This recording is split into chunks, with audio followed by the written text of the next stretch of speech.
सभी सुनने वालों का स्वागत है। आज हम एक बहुत ही खास त्योहार पर बात करने वाले हैं, धनतेरस। इसे धन त्रयोदशी भी कहते हैं और ये सिर्फ दिवाली का पहला दिन नहीं है, इसका अपना एक अलग गहरा महत्व है। हमारे पास जो जानकारी है, जो स्रोत है, वो बताते हैं कि ये दिन क्यों महत्वपूर्ण है, इसकी रस्में क्या है और हाँ, सबसे जरूरी, कौन से देवी देवता इस दिन पूजे जाते हैं।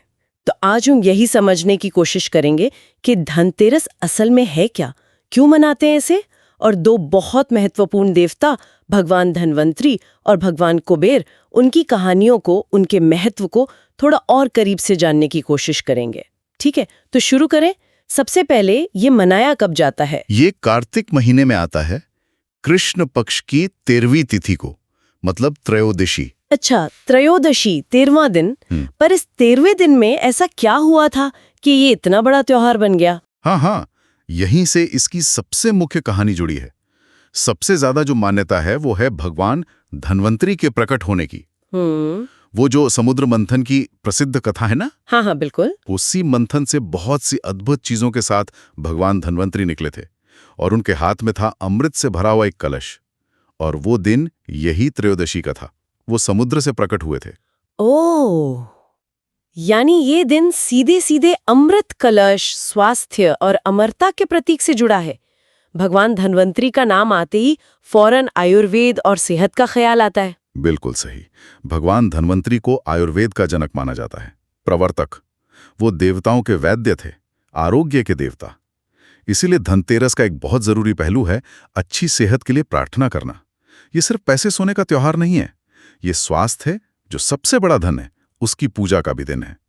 उनका वो अमृत कलश लेकर आना, वो इसी बात का प्रतीक है कि भाई स्वास्थ्य ही असली अमृत है। ये तो बड़ी दिलचस्प बात है कि शुरुआत स्वास्थ्य से हुई, लेकिन आमतौर पर जैसे ही धनतेरस का नाम आता है ना, लोगों के दिमाग में फौरन खरीदारी आती है। सोना, चांदी, बर्तन, मतलब धन और समृद्धि। तो ये सेहत के साथ धन वाला एंगल कैसे जुड़ गया? हाँ, यहीं पर धनतेरस का जो दायरा है वो और बड़ा हो जाता है। स्वास्थ्य के देवता धन्वंतरी तो हैं ही, लेकिन साथ में इस दिन धन की देवी माँ लक्ष्मी और धन के देवता भगवान कुबेर, उनकी भी पूजा होती है। अच्छा, तीनों की? धन्वंतरी, लक्ष्मी और कुबेर? जी हाँ। तो एक तरफ हम अच्छी सेहत मांग रहे हैं और दूसरी तरफ हम धन दौलत, समृद्धि, उसके लिए भी प्रार्थना कर रहे हैं।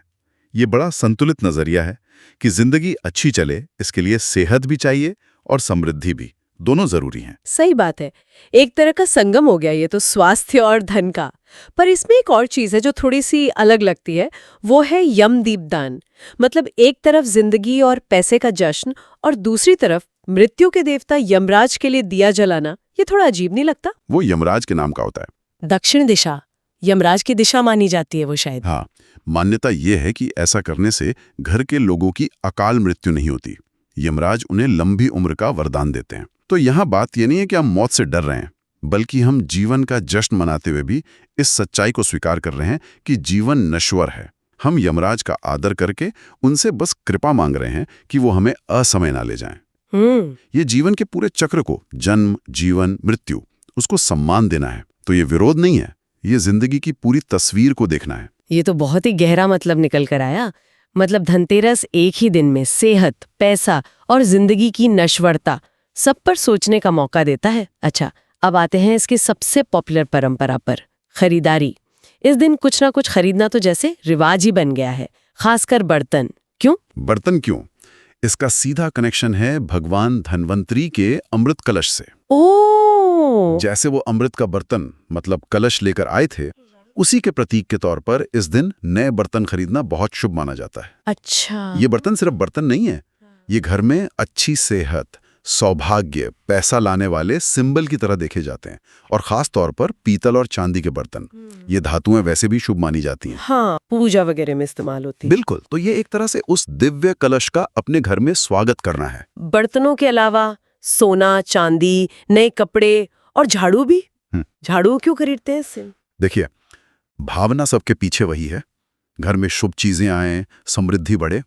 सोना चांदी तो खैर लक्ष्मी का प्रतीक है ही, स्थायी संपत्ति माने जाते हैं। नए कपड़े वो उत्सव का माहौल बनाते हैं, नई शुरुआत का प्रतीक है। और झाड़ू? झाड़ू का खरीदना भी बड़ा सिंबॉलिक है। झाड़ू सफाई करती है, तो मान्यता यह है कि नई झाड़ू खरीदने से घर की गरीबी, नेगेटिविटी वो सब बाहर निकल जाती है। घर साफ और पवित्र हो जाता है माँ लक्ष्मी के स्वागत के लिए। अच्छा, दरिद्रता दूर करने के लिए। हाँ, तो ये जो खरीदारी है ना, ये सिर्फ चीजें खरीदना नहीं है। ये घर में एक अच्छी वाइब लाना है, पॉजिटिव एनर्जी लाना है, एक उम्मीद लाना है। बाजारों में जो इतनी भीड़ होती है इस दिन, वो इसी उम्मीद और जश्न की तैयारी दिखाती है। सही कहा। ये परंपराएं भी मतलब त्योहार के मूल भाव से ही जुड़ी हैं, सेहत, समृद्धि और शुभता। चलिए अब थोड़ा देवताओं पर फोकस करते हैं। भगवान धन्वंतरी से ही शुरू करते हैं। हमने कहा कि वो आयुर्वेद के जनक हैं, स्वास्थ्य के देवता हैं, और ये भी सुना कि वो भगवान विष्णु के अंशावतार हैं। जी हाँ, उन्हें भगवान विष्णु का ही एक अंश या रूप माना जाता है। और धनतेरस उनकी जयंती है, उनका जन्मदिन। एक तरह से हाँ, प्रकट होने का दिन। लेकिन उनके जन्म या माता पिता को लेकर थोड़ी सी क्या कहते हैं, पेचीदगी है। दो तरह की बातें मिलती हैं। अच्छा, क्या है वो? हाँ, ये थोड़ा कंफ्यूजिंग लग सकता है क्योंकि पुराणों में उनके आने के दो अलग अलग किस्से हैं। दोनों ही महत्वपूर्ण हैं। पहला तो वही जो हमने अभी बात की, समुद्र मंथन से उनका प्रकट होना। वो अमृत कलश लेकर समुद्र से निकले। हाँ। अब यहां बात यह है कि वो प्रकट हुए थे, मतलब पैदा नहीं हुए थे किसी गर्भ से। तो इस वाले किस्से में उनके कोई सांसारिक माता पिता नहीं थे, वो सीधे दिव्य रूप में आए। सीधे समुद्र से। हाँ, ये उनका एकदम आदि ओरिजिनल स्वरूप माना जा सकता है। फिर एक दूसरी कहानी भी मिलती है कुछ और पुराणों में, जैसे विष्णु पुराण, भागवत पुराण में। उसके अनुसार उन्होंने बाद में धरती पर जन्म भी लिया, काशी के राज परिवार में। काशी में राजा के घर। जी, उस जन्म में उनके पिता का नाम था महाराज धनु, काशी नरेश। इसीलिए उनका नाम पड़ा धन्वंतरी। ओ, धनु के पुत्र धन्वंतरी। बिल्कुल। हालांकि इन कहानियों में उनकी मां का नाम ज्यादातर साफ साफ नहीं मिलता है।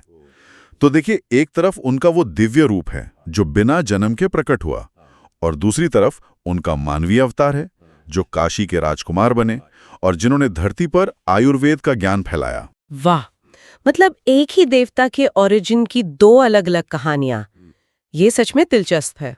हाँ, दोनों ही कथाएं उनके महत्व को दिखाती हैं। वो दिव्य भी हैं और लौकिक भी। ठीक है, अब बात करते हैं दूसरे देवता की, जिनका जिक्र धनतेरस पर जरूरी है, भगवान कुबेर। हम सब उन्हें धन के देवता के तौर पर जानते हैं। धनेश कहते हैं उन्हें, धन के स्वामी। लेकिन क्या बस इतना ही है?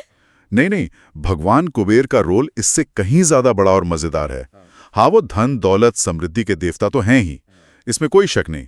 लेकिन वो यक्षों के राजा भी हैं। यक्ष एक तरह की सेमी डिवाइन प्रजाति होती है जो अक्सर खजानों और प्रकृति की दौलत से जुड़ी होती है। यक्षों के राजा? जी, और इसके अलावा वो 8 दिशाओं के रक्षक भी हैं, दिक्पाल।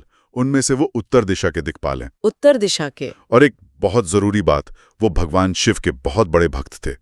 कहते हैं कि शिव जी उनकी भक्ति से इतने खुश हुए कि उन्होंने ही कुबेर को देवताओं का खजांची बना दिया, कोषाध्यक्ष, ट्रेजरर ऑफ गॉड्स। देवताओं के कोषाध्यक्ष?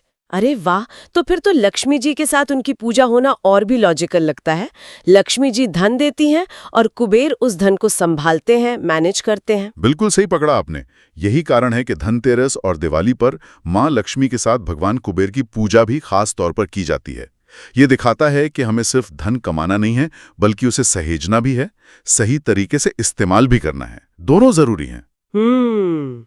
उनके परिवार के बारे में क्या पता है? उनके माता पिता कौन थे? देखिए, उनकी वंशावली भी बड़ी प्रतिष्ठित है। उनके पिता थे ऋषि विश्रमा, जो खुद महान ऋषि पुलस्त्य के बेटे थे। ऋषि विश्रवा? हाँ, और कुबेर की मां का नाम इड़विड़ा या देववर्णिनी बताया जाता है। वो महर्षि भारद्वाज की बेटी थी, तो दोनों तरफ से महान ऋषियों का वंश था। अच्छा, पर यहाँ कहानी में एक ट्विस्ट भी है शायद। उनका कनेक्शन रावण से भी था। ये कैसे? हाँ, ये उनके जीवन का एक अहम और शायद थोड़ा दुखद पहलू भी कह सकते हैं। उनके पिता जो थे ऋषि विश्रवा, उन्होंने इड़विड़ा के बाद एक और शादी की, कैकसी नाम की एक राक्षसी से। कैकसी? रावण की माँ? जी हाँ, उसी कैकसी से फिर रावण, कुंभकर्ण, विभीषण और शूर्पणखा पैदा हुए। तो इस रिश्ते से भगवान कुबेर जो हैं, वो रावण और उसके भाई बहनों के सौतेले भाई हुए, स्टेप ब्रदर। क्या बात है! देवताओं के खजांची और लंका का राजा रावण, सौतेले भाई। ये तो बड़ी उलझी हुई फैमिली हिस्ट्री है। बिल्कुल।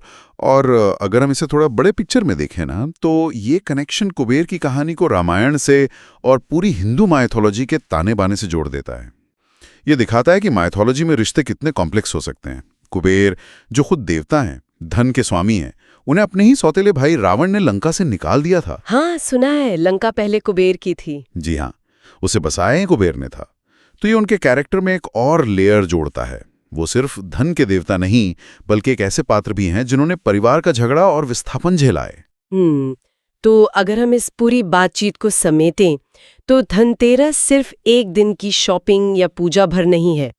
ये दिवाली के 5 दिन के बड़े त्योहार की शुरुआत है।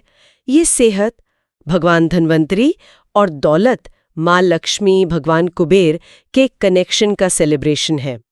इसमें यम दीपदान के जरिए हम जिंदगी की अनिश्चितता को मानते हुए लंबी उम्र की दुआ भी करते हैं। और जो रस्में हैं, जैसे बर्तन खरीदना, सोना चांदी खरीदना, झाड़ू खरीदना, वो भी इन्हीं गहरे मतलबों से जुड़ी हुई हैं। एकदम सही कहा आपने। और हमने ये भी देखा कि कैसे इन मुख्य देवताओं की अपनी कहानियां भी कितनी परतदार हैं, सीधी नहीं है।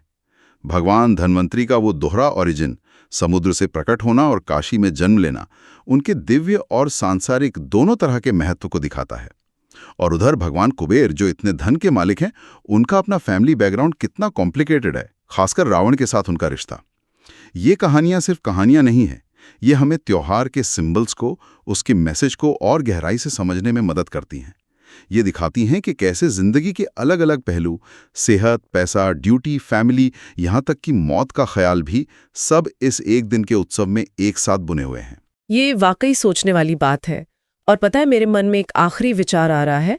अगर हम सोचें कि भगवान धन्वंतरी समुद्र मंथन जैसे इतने बड़े हंगामे और संघर्ष से अमृत जैसा कीमती स्वास्थ्य लेकर निकले, और भगवान कुबेर, जो देवताओं का इतना खजाना संभालते हैं, उनके अपने परिवार के रिश्ते इतने उलझे हुए थे, तो क्या धनतेरस हमें कहीं ना कहीं ये भी याद दिलाता है कि जिंदगी के जो बड़े आशीर्वाद हैं, चाहे वो सेहत हो या दौलत, वो अक्सर बहुत अप्रत्याशित या कहें कि मुश्किल हालात से, संघर्ष से ही पैदा होते हैं।